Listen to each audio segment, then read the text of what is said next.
In the orange there now.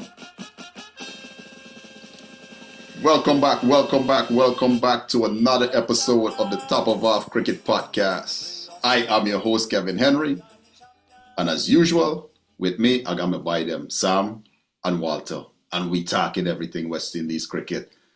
Now, fellas, West Indies squad selected, but there's a certain name that is not in the 16-man squad that was selected. And I know some people got some things on their mind.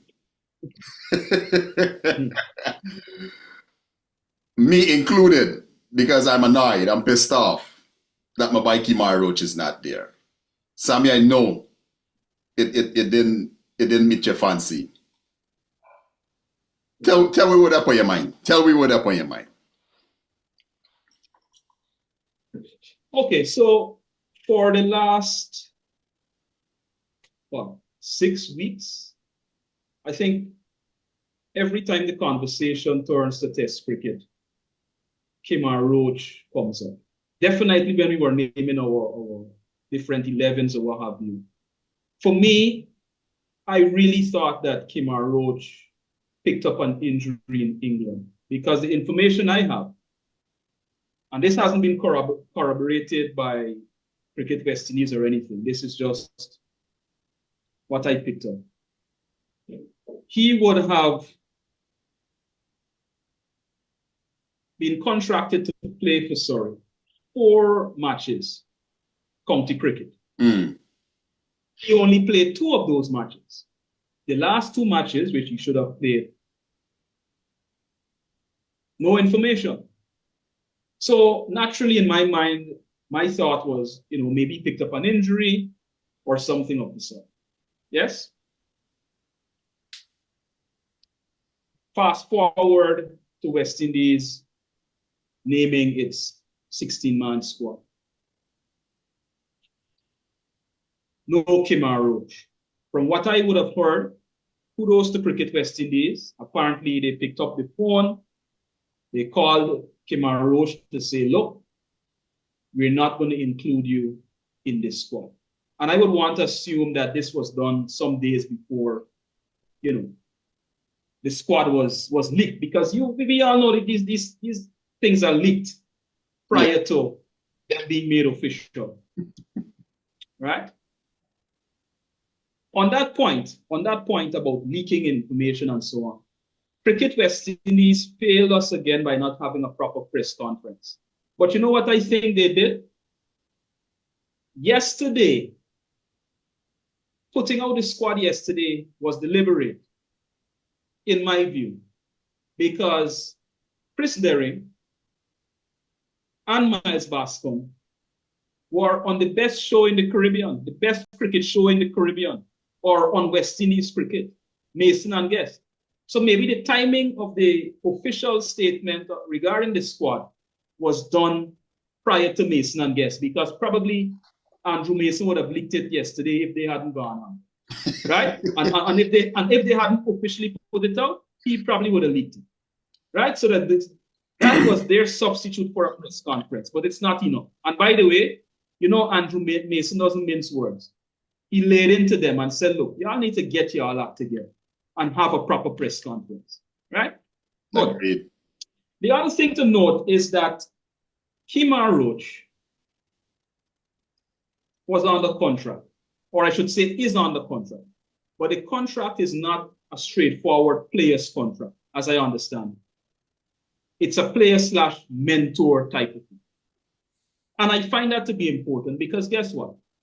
Kemar Roach should have been included in this 16 or even 17. Kevin, you've been calling for a 17-man squad. Let Kemar Roach be the 17th man in the makeup. If for whatever reason Coach Sammy doesn't want him in the 11, no problem. But have him around the youngsters. And I say youngsters because they're all younger than me. Have him amongst the youngsters. Let him be the mentor. Let him tell stories. We all know Kemar Roach is a thinking bowler. We've all seen The test matches when he sets up players and after he gets that wicket, the broad smiles and what have you. He has stories to share. And guess what? At Kensington Oval, his home ground, let him go on the field of play. Not to bowl, obviously, not to bat, obviously, but to field for a bit, right? And let him do his victory lap or something, because I do not think we're seeing him back in whites. I think this is it for him. You see? Let him go out there and give him his flowers, as we say. But here again, Cricket West Indies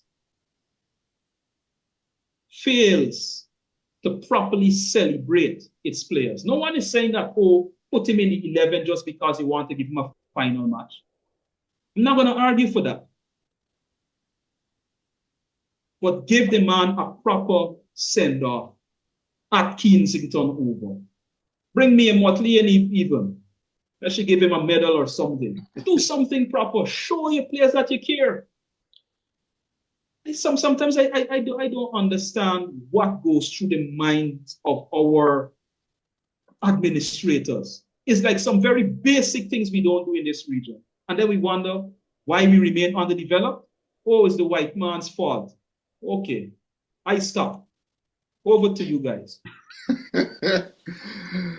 Walter, you got tough act to follow them, boy. You start up, yes, you start up, my boy, Sabi West Indies. Yeah, Walter, you got tough act to follow. Yeah, I tell you, I Sabi, I agree with you, Sabi. I agree with you. I mean, the truth is, West Indies cricket, you guys, as I've said, Desmond Haynes, Brian Lara, Shiv-Narayan Chandrapal, a lot of these players retired, did yeoman service of West Indies cricket and were not given a proper send-off. The big Brian Lara, arguably the best batsman ever for us. Sammy, I gotta agree with you. For me, at this point, I know I wouldn't play him. I wouldn't. Granted that he might just, if we play him, he might probably just go at Barbados and take a set of wicket because he's do good there. But I understand them not playing him, I should say. But at least he should be around mentoring the fellas. There should be a proper transition plan of fast bowlers, or play him in the first test and let him retire. Because I don't think he'll do a bad job at home. Right? And so I gotta agree with you, Sammy. This is a fellow that has done very good for West Indies cricket in the modern era. Arguably, our best fast bowler since Ambrose and Watch. And 284 test wickets proves it in the modern league. You're leaving out Rian King and Franklin Rose. Were those supposed to be the healers? So Ambrose I mean, you want to, I agree with Franklin Rose, but not Rian King. Rian King, I guess, never lived up to his expectation. But I was telling you guys, anyway, let me don't say it. Sometimes best you shut your mouth. Yes. I think that no, the best fast bowler. I agree with Franklin Rose. I think that if he had not played and if he was not blackballed is the word, the terminology, he might have been one of our modern greats. Might have been. Tino Best think he is, but hey,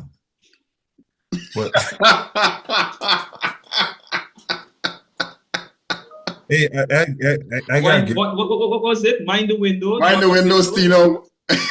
Let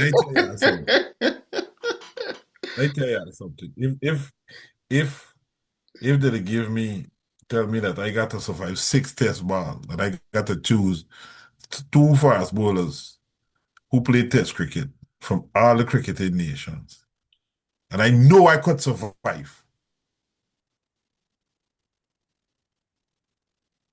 Tino Bess and Darren Powell.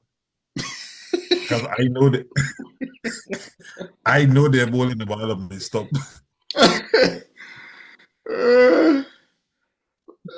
Just prepare for Doc all the time. That was a different time in West Indies cricket, I tell you. That was a really, really different time. Some real different people. Well, fellas, listen. When we did our 11 as recent as I think a couple of days ago, I don't think y'all had Kemar Roach in y'all 11, but I did. No. Right? I did. And I thought the proper thing to do was to have Kemar Roach not only in the squad, but in the playing 11, barring injury. You understand me? Barring injury. If Kemar Roach is not fully fit, Cricket West Indies needs to say that, right? But if Kemar Roach is fit and firing, he should have been in the squad, and he should have been one of the 11, and not just one of the 11, the man with the new ball in his hands at Kensington Oval on the 25th of June, 10 o'clock in the morning, on the dot, running in to bowl to Usman Khawaja. There is no better West Indian, I'm going to just keep it West Indian right now, that challenges left-handers and sets them up the way Kemar Roach does. He hasn't lost any pace since he lost that set of pace that he had, because he was an out-and-out fast bowler. That whatever injuries came, and he had to become a thinking fast bowler. And I think that's when we saw the best of him. Even in Pakistan recently, he was still bowling well. He was still bowling well in Pakistan recently. You understand me? And when you have a squad like the Australians, you need someone of Kemar's caliber to guide an Alzari and a Shamar and a Jaden through that. You need that. And I'm not talking about him being the mentor in the mentorship role that he's been contracted for, sitting in the stands. I am talking about opening the bowling, part of the 11. That is how valuable Kemar Roach is. Now, I understand, right? As a coach, Darren Sammy has decisions to make. But you can't do that at the expense of rewarding Kemar Roach with what he deserves, which is to play his final test match when West Indies are going to retain, or I should say regain, the Frank Worrell Trophy at Sabina Park.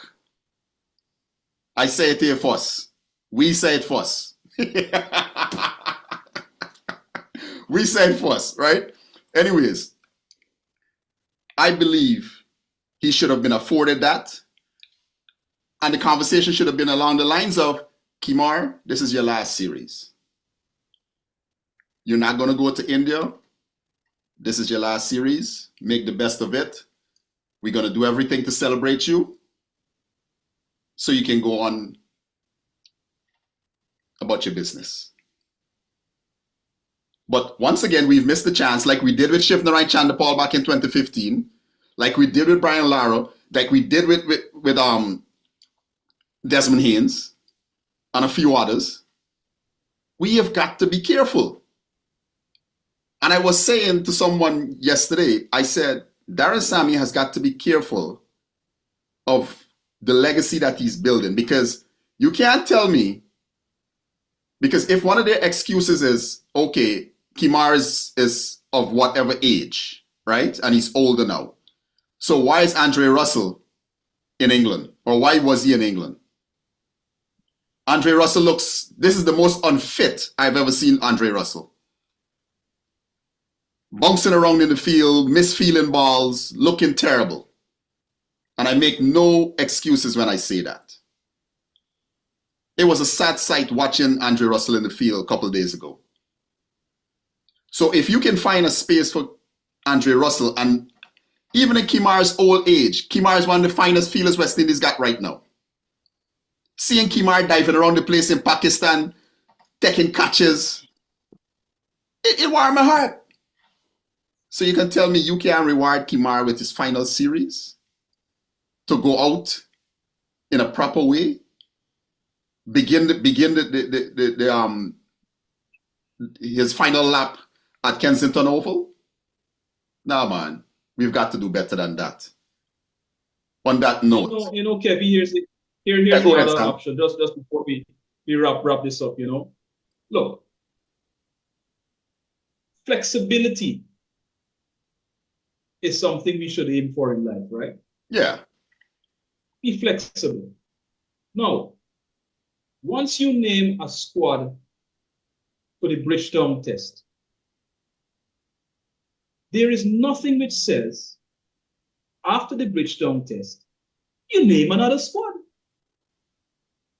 Simple as that. Even if they wanted to say, Kemar, we're gonna give you Barbados. Yeah. I can live with that. You understand me? While I believe he should be there for all 3 matches, I can live with him playing the ball. And he brings bat in. Yeah. And he brings bat in. Yeah. Right? I am sure he would not play certain shots that I saw a few days ago when our A team played South Africa. But we're going to leave that for another time. Not a conversation. I actually saw one of our top order players. 3 balls out. I said, this fella going to get out, Yeah. So what's that so done? Shocking. Same reason. Yeah, we can talk about that later. I know Roach wouldn't play that shot. Walter, before we close it off, anything? Kemar Roach. He has 79. He's one of the best in terms of, according to some stats that I just pulled up, he has taken, he has taken 79 wickets against left-handers at an average of 22. Travis Head, Usman Khawaja, Alex Carey. That's all I will say. Travis Head, Usman Khawaja, Alex Carey. Which is better than Shine Afridi, Jasper Brumbo, Heinrich Nark, and Trent Bolt in the modern era. Repeat it again, Walter. This is important information. Repeat it again. Please. Better than Shine Afridi, Jasper Brumbo, Heinrich Nark, and Trent Bolt. So, and left-handers are not a lot, so as compared to right-handers. So, yeah. In terms of numbers. Barbados, the Kensington Oval has been a happy hunting ground for Kemar Roach. I would not have sacrificed that. On that note, this has been another episode of the Top of Off Cricket Podcast. Kevy, Sammy, Walter, West Indies cricket is family. It in we blood, it in we veins. We out. All the time. All the time. One love. Yeah.